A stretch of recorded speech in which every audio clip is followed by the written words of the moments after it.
कहते हैं कि अगर लक्ष्य साफ हो तो कोई भी चीज आड़े हाथ नहीं आती। कुछ ऐसा ही कर दिखाया है काजल नायक ने।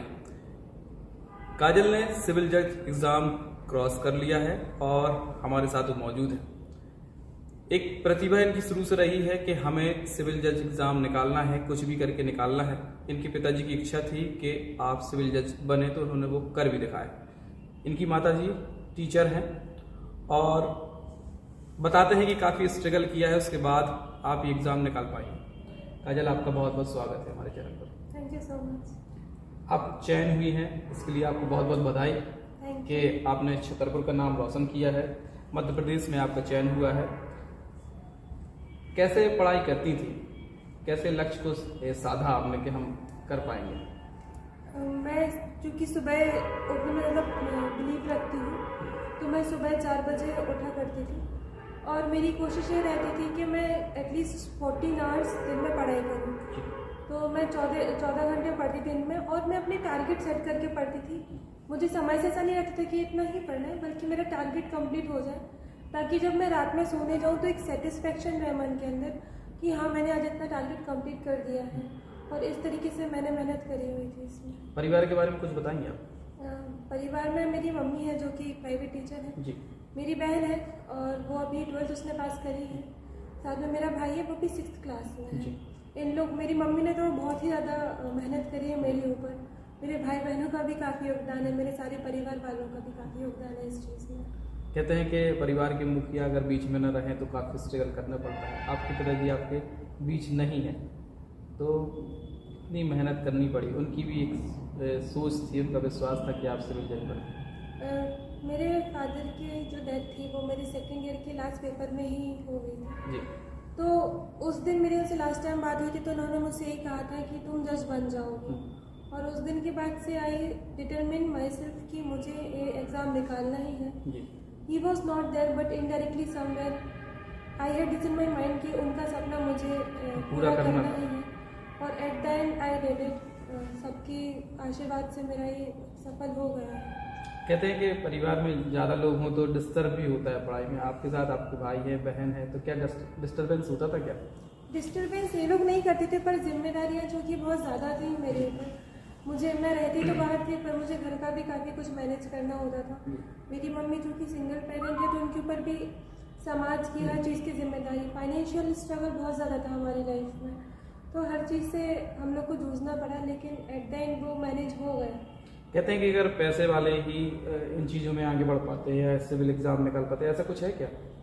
नहीं, मेहनत सबसे इम्पोर्टेंट होती है, भले ही पैसे वाले भी हो या नहीं हो। लेकिन अगर आप मेहनत कर रहे हैं तो कोई भी इंसान हो, वो कितना भी ऊंचा जा सकता है। सिविल जज भी एक माइलस्टोन है, बट अगर इंसान चांद की भी अगर ख्वाहिश रखता है तो मेहनत करे तो वहाँ तक भी जा सकता है। पर्सनल सवाल है, क्या हॉबीज है? वैसे तो मैं हर कुछ करना पसंद करती हूँ। कुकिंग, कभी थक जाती हूँ तो मैं रनिंग में चली जाती थी कि मेंटल थोड़ी रिफ्रेशमेंट हो जाए, पर mainly for me cooking is a therapy, तो मैं कुकिंग करती हूँ। और दोस्तों के साथ कैसा रहता था आपका? मैंने दोस्त मेरे काफ़ी हैं, लेकिन जब मैं प्रिपरेशन के टाइम पे मैं जो भी मुझे थोड़ी सी भी नेगेटिव एनर्जी कहीं से मिल रही थी, मैं ब्लॉक कर देती थी उस इंसान को। दोस्तों से, मेरे दोस्तों को मुझ पर काफ़ी विश्वास था, इसलिए उन्होंने कभी मुझसे शिकायत नहीं करी। हमेशा उन्होंने मेरा साथ दिया, चाहे वो किसी भी प्रकार का साथ हो। मेरे दोस्त हमेशा मेरे साथ थे। इस सफलता के पीछे किसको आप श्रेय देंगे आप? मैं किसी एक इंसान को श्रेय तो नहीं दे पाऊंगी, क्योंकि मेरी लाइफ में हर किसी का बहुत ज़्यादा कंट्रीब्यूशन है। मेरे टीचर्स का, मेरे सीनियर्स का, मेरे फ्रेंड्स का, मेरे घर वालों का, सबका बहुत कंट्रीब्यूशन है। किसी एक को तो श्रेय नहीं दे पाऊंगी मैं यहाँ पर। सिविल जज मतलब एक मैंने सुना है कि जब किसी भी परीक्षा में आप उत्तीर्ण होते हैं तो एक माइंडसेट बहुत पहले ही हो जाता है। उत्तीर्ण तो बाद में होते हैं उसके, जैसे आपने कहा कि सिविल जज आज आप बनी, लेकिन उससे पहले आप बन चुकी होती, ऐसा कुछ है क्या? हाँ, क्योंकि जब मैं तैयारी के दौरान थी तो the moment I decided that I will be going for this field, तभी से मैं अपने आप को एज अ जज ही कंसिडर करने लगी थी कि अगर मैं कहीं जाऊँ तो हाउ विल अ जज रिएक्ट।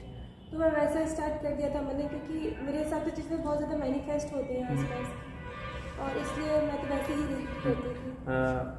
पढ़ाई कैसी रही आपकी?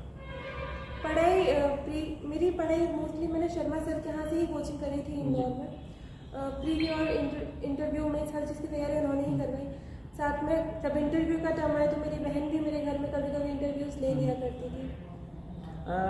मैंने कई बार सुना है कि कई लोग प्री में निकल जाते हैं, इंटरव्यू में रह जाते हैं, तो ऐसा कुछ है क्या इंटरव्यू में के सोर्स या वैसी कोई चीज़ चलती हो? नहीं, ये प्रोसेस बहुत ज़्यादा ट्रांसपेरेंट है, यहाँ पे ऐसा कुछ भी नहीं है।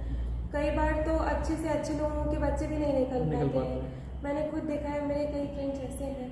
तो यहाँ पर सोर्स जैसा तो कुछ नहीं है, बहुत ही ट्रांसपेरेंट प्रोसेस है। अगर आप हार्ड वर्क कर रहे हैं तो ज़रूर आप इस परीक्षा में सफल हो जाएंगे। सफल हो जाएंगे जी। सिस्टम क्या है सिविल जज एग्जाम क्रॉस करने का, क्या करना पड़ता है? बैरेक्ट is the key for everything. अगर आपकी बैरेक्ट के ऊपर कमांड हो जाती है तो चाहे वो प्री हो या मेंस हो या इंटरव्यू हो, तीनों बहुत आसान हो जाते हैं। मेरा यही एम था कि मेरे बैरेक्ट के एक एक वर्ड्स मेरे माइंड में मेरे सर ने क्लियर करवा के रख दिए थे, कहीं से कोई चांस ही नहीं छोड़ा था। प्री के लिए जी के थोड़ी इंपॉर्टेंट हो जाती है क्योंकि लॉ तो जो लॉ कर रहे हैं वो कर लेते हैं, पर जी के में थोड़े लैक हो जाता है। तो लॉ के अलावा जी के पे मैंने अलग से बहुत फोकस किया था, जिसकी वजह से मुझे प्री में ही 125 कट ऑफ था, पर मेरे 134 मार्क्स आए थे 150 में। मेंस में मैंने ये सोचा था कि क्योंकि मेंस में अपने यहाँ की क्या होती है कि हैंड राइटिंग प्लस स्पीड अब तो लेंथी बहुत ज़्यादा पेपर आने लगा है, तो बहुत फास्ट लिखना होता था। तो घर पे ही मैं बैठ के 6-6 घंटे काफ़ी लिखा करती थी। मेरी कोचिंग में भी मैंने लिखने की इतनी प्रैक्टिस कर ली थी कि वहाँ जाके अगर मैं लिख रही हूँ तो ये ना लगे कि मैं अलग से एग्ज़ाम हॉल में लिख रही हूँ, यही लगे कि मैं घर में लिख रही हूँ। और इंटरव्यू की भी मेरे सर ने ही प्रैक्टिस करवाई। मेरे घर में भी मैं अपनी बहन को ऐसे ओरल इंटरव्यूज साथ में शीशे के सामने खड़े होकर खुद से प्रैक्टिस करना ताकि मैं कॉन्फिडेंस गेन कर पाऊँ। तो दीज वर द थिंग्स जो मैं किया करती थी उस समय पर। सबसे मैंने अभी तक जितने लोगों से बात की है तो सब और भी जो नहीं निकल पाए सिविल जज में, वो भी कहते हैं कि इंटरव्यू बहुत टफ होता है। तो कैसा रहा आपका इंटरव्यू, क्या पूछा गया? इंटरव्यू में मुझसे लॉ के सवाल तो एक ही पूछा था जी। बाकी मुझसे HR के क्वेश्चन ही पूछे गए, जैसे कि मैं साड़ी पहनकर क्यों आई हूँ जी, कलर भी उन्होंने स्पेसिफाई किया था, ये कलर ही क्यों, साथ में कि न्यायमूर्ति की आंखों पर पट्टी क्यों बंधी होती है, हाथ में तराजू क्यों होता है और स्वॉर्ड क्यों होती है। मेरी हॉबी कुकिंग थी तो मुझसे मलाई कोफ्ता पूछा था जो मुझसे बना नहीं था। और बाकी नॉर्मल से क्वेश्चन ही मुझसे पूछे थे, ज़्यादा लॉ वाले क्वेश्चन मुझसे नहीं पूछे। जो मतलब इतना लड़ने की जरूरत नहीं है कि इंटरव्यू इतना लड़ने की जरूरत है। नॉलेज तो वो मेंस और प्री में आप चेक कर चुके होते हैं already. Now they want the personality कि whether a person is capable to tolerate and see everything. कि मतलब वहाँ पे अगर कोई एडवोकेट वगैरह अगर आ रहे हैं तो कहीं वो ओवर पावर तो नहीं कर रहे हैं, आपको कॉन्फिडेंस वो आपका कहीं डिटर तो नहीं कर रहे हैं कहीं ना कहीं से। तो बस ये चीज़ें वो वहाँ पे चेक करते हैं। तो अगर कॉन्फिडेंस अगर शो हो जाता है, जैसे कि मैं तो बहुत खुश थी उस दिन, मुझसे कई आंसर्स नहीं भी बने तो भी मैं स्माइल कर रही थी, तो उन्हें कहीं से कहीं तक ये नहीं लगा कि मेरा कॉन्फिडेंस कहीं लूज हो रहा है। ये चीज़ अगर वहाँ पर है तो बिल्कुल इंटरव्यू भी निकल सकता है। जैसे आपसे पूछा कि न्यायमूर्ति की यहाँ पर पट्टी बंधी रहती, तो जवाब दिया था आपने? जी मैंने जवाब क्या दिया? मैंने उनको यही बोला था कि ताकि कोई डिस्क्रिमिनेशन ना हो, चाहे वो रिच क्लास हो या पुअर क्लास हो, वाइट कॉम्प्लेक्शन या ब्लैक कॉम्प्लेक्शन कुछ भी हो, on the basis of evidence and law ही जजमेंट या डिसाइड करना है, भेदभाव नहीं करना है। तराजू वाले का मैंने ये बोला था कि वही एविडेंस जिसका ज़्यादा हैवियर होगा साइड उसकी पेपर में जजमेंट देना है। और सॉर्ड के लिए मैंने बोला था कि that is for punishing the guilty और साथ में for the protection of law. हमने एक चीज़ और देखिए, एक कानून में ये चीज़ चलती है कि चाहे 100 लोग छूट जाएं लेकिन एक निर्दोष को सज़ा नहीं होनी चाहिए। तो इससे कहाँ तक आप संतुष्ट हैं? इससे मैं बिल्कुल संतुष्ट हूँ, क्योंकि निर्दोष को सजा तो बिल्कुल ही नहीं होना चाहिए, लेकिन कहीं ना कहीं 100 लोग छूट जाए तो प्रक्रिया ऐसी होनी चाहिए कि अगर किसी ने सच में अगर वो क्राइम कमिट किया है तो उस चीज़ की जड़ तक जाकर ये पता लगाया जा सके कि हाँ इसने क्राइम कमिट किया है और इसको पनिशमेंट दी जाए। अब वर्तमान समय में एक हालात ये भी देखे जा रहे हैं कि लोगों को सिर्फ विश्वास न्यायपालिका पर ही है। तो आप कैसा न्याय करना पसंद करें? अभी जब आप सीट पर बैठ जाएंगी तो मन में क्या है, पहले से कोई सोच रखी है क्या आपने? अभी तो इस चीज़ का इतना मुझे आइडिया भी नहीं है और सोच भी नहीं है, पर जितना मुझे पता है उसके बेसिस पर मैं यही कहूँगी कि एविडेंस जिस प्रकार के मेरे सामने आएंगे, जिस साइड के फेवर में एविडेंस और लॉ होगा, मैं उस साइड के फेवर में ही अपना जजमेंट सुनाऊंगी। कई बार ये भी लगता है कि कोर्ट में लंबी प्रोसेसिंग चलती है, तो हम लोग जब जनरल अगर सवाल करें कि न्याय सुलभ होना चाहिए और आसान होना चाहिए, इसके पीछे कोई सोच है क्या आपकी? अब तो धीरे धीरे काफ़ी कुछ इसमें आगे बढ़ रहे हैं। जैसे फॉर एग्जांपल ई कोर्ट का सिस्टम भी कर दिया गया है, जिससे एडवोकेट्स को पता चल जाता है ईजिली किसका क्या डेट्स है। व्हाट्सएप थ्रू समन्स भी जाने लगे हैं, बाकी सारी चीज़ें एविडेंसेस वगैरह भी होने लगे हैं। एडजमेंट का एक प्रोसेस ज़रूर है कि जिसमें जितने लेसर एडजमेंट्स हों उतना बेटर हो सकता है इस चीज़ में।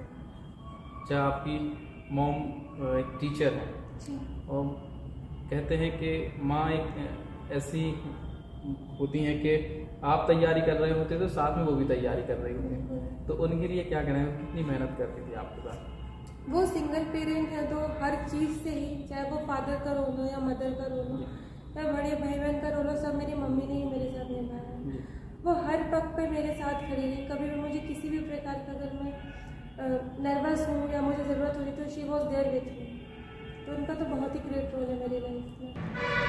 काजल के फ्रेंड हमारे साथ मौजूद है, सत्यम, शानदार और सिल्की, और उनके एक और दोस्त हमारे साथ मौजूद है। जब सत्यम, मैंने तो आपको कोर्ट में कई बार आते जाते देखा है और आपने स्टूडेंट की काफ़ी हेल्प भी करते हैं। अगर आपके परिवार का भी नहीं हो तो आप फिर भी हेल्प करते हैं। तो काजल सिविल जज हैं, मतलब, और उनको भविष्य में आगे बढ़ना ही है, तो काजल का व्यवहार कैसा था, कितनी तैयारी करती थी?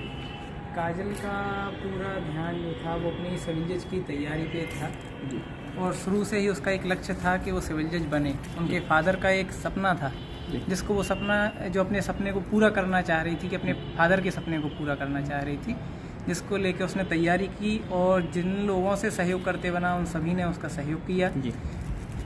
मेरी बहन नहीं थी तो मैंने अपने एक बहन मान के उसकी हेल्प की और जितना सहयोग बना मैंने किया, और मैं अभी भी वर्तमान में कर रहा हूँ। भविष्य में भी उसको कोई हेल्प की ज़रूरत होगी तो मैं करूँगा। और मेरी एक छोटी बहन है उसकी, तो मैं उसको भी चाह रहा कि वो भी सिविल जज की तैयारी कर रही है, मतलब अभी से स्टार्ट हुआ है, तो उसको भी मैं ध्यान दूँगा। No doubt. सत्यम, आपका व्यवहार तो लगभग मैंने खुद देखा है कि आप लगभग लड़कों को भाई और लड़कियों को बहन मानते हो और हेल्प भी करते हैं। मैंने देखा है कि आप कोर्ट में भी उन्हें साथ में लेकर घूम रहे थे। जी। अब इनके उज्ज्वल भविष्य के लिए क्या करना? ये तो उसने अपनी मेहनत का रंग जो है उसका, तो वो तो देखने को मिल ही रहा है, उसका परिणाम सबके सामने ही है और मैं उसके उज्ज्वल के भविष्य की कामना करता हूँ।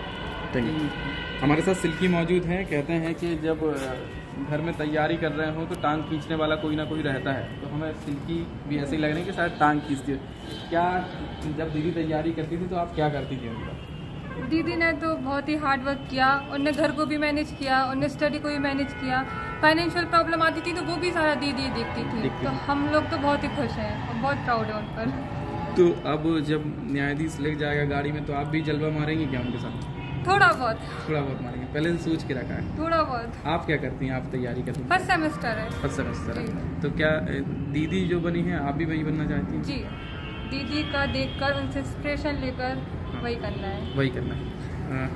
हमारे साथ फिर से काजल मौजूद हैं। काजल, कई बच्चे और कई स्टूडेंट इस लाइन में दौड़ रहे हैं, देखते हैं अगर ग्रोथ देखा जाए तो 100 में से 2 या 4 ही लोग निकलते हैं। तो आप काबिल तारीफ़ हैं कि आपने ये एग्ज़ाम निकाला है। जो लोग इसमें तैयारी कर रहे हैं उनके लिए क्या सजेशन है, वो किस तरह से तैयारी करें?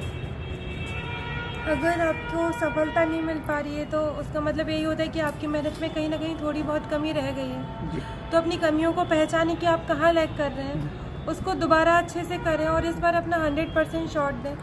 ये सोच के करें कि बस यही चांस है, इसके अलावा कभी मुझे चांस मिलेगा भी नहीं। जी।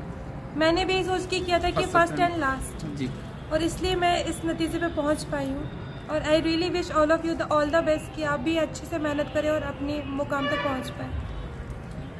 शहर के लोगों के लिए क्या कहना चाहेंगी, समाज के लोगों के लिए और जिन लोगों ने आपका बैक सपोर्ट किया उनके लिए? मैं उन सबको बहुत ही थैंक यू बोलना चाहूँगी कि उन्होंने मुझ पर पहली बार विश्वास दिखाया। कि उस समय मेरे पास इतना कुछ नहीं था लेकिन तब भी सब मेरे साथ खड़े रहे। मेरे दोस्तों ने मेरे एक फ़ोन पर हमेशा मेरा साथ दिया। I just want to thank all of them कि हमेशा मेरे ऊपर विश्वास करने के लिए। पापा की इच्छा को पूरा किया है, उनके लिए क्या कहेंगे? मैंने जब अपना रिजल्ट देखा, मैंने बस ऊपर देखा और ये बोला पापा I did it, you said me कि मैं करूँ, और मैंने करके दिखा दिया। जी।